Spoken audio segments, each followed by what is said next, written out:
Bonjour, aujourd'hui nous allons étudier l'énergie et ses conversions. Pour commencer, nous allons faire quelques rappels de 5e afin de débuter le programme de 4e plus sereinement. Pour commencer, nous allons étudier les différentes formes d'énergie.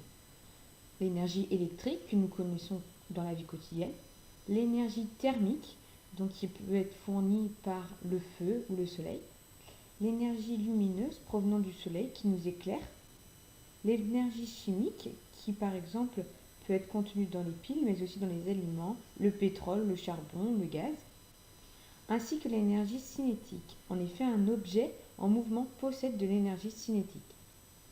Il y existe d'autres formes d'énergie aussi, mais que nous n'allons pas étudier cette année.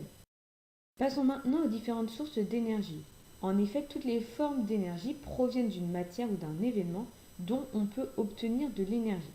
On distingue deux sources d'énergie, les énergies renouvelables, donc c'est-à-dire qu'elles sont inépuisables à l'échelle humaine.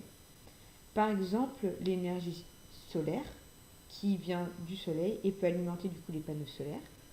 L'énergie éolienne, donc qui peut du coup faire marcher les éoliennes, mais aussi d'autres choses donc qui provient du vent.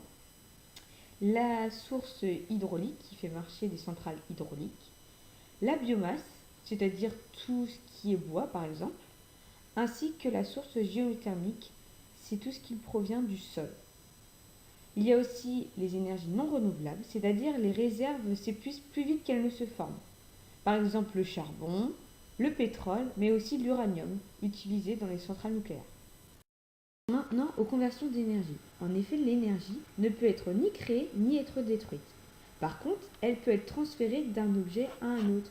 C'est ce qui se passe par exemple lors d'un transfert d'énergie thermique quand on chauffe de l'eau avec une plaque à induction ou à gaz qui transmet la chaleur thermique à l'eau contenue dans la casserole.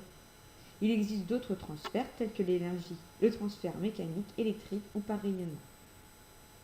L'énergie peut aussi être convertie d'une forme en une autre. Pour cela, on utilise un schéma appelé chaîne énergétique.